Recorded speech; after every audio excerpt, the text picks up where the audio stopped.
Alright, let's get right into this. Tyler Higgins here for week 6 of oceanography. Yeah. For my topic, I got oil spills. Let's get right into it. Okay, let's start with the main causes that are making this happen. So, a lot of these spills are going to come from equipment malfunctions, or natural disasters can come in and break stuff and cause oil to spill out into the oceans, rivers, land, just about anywhere. And some people will do it on terrorist acts to try to make a point. Let's go with a local example. So we got this pipeline around Michigan. It goes all the way from up top Canada all the way down into America. It goes right through, right next to Michigan, and that's going to give us about 60% of our oil as Michiganders.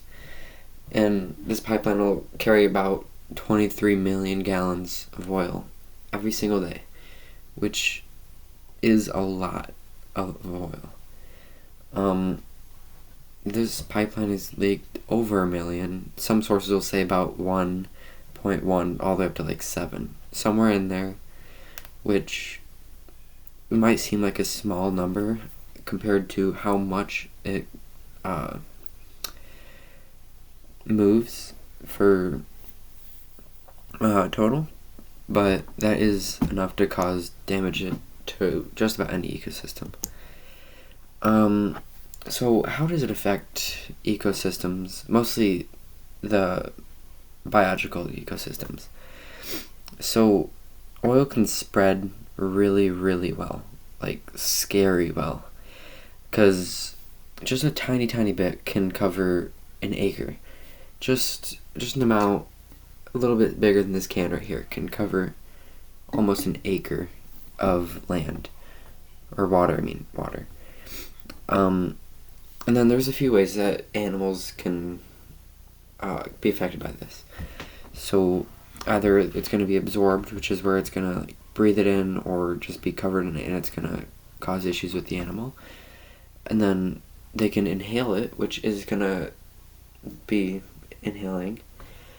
And then inhalation it can come from the oil directly, but most of the time it's going to be from responders trying to put dispersants on it to try to make it go away, but it causes a bigger issue.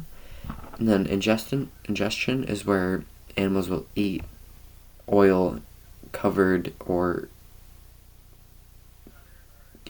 things. And then how is it transferred between these different spheres? So it's commonly extracted from the ground, which I'm pretty sure it's almost 100%, and it's going to bring it up, and it's going to be a lot more of an issue on the ground if we spill it, which happens way too much.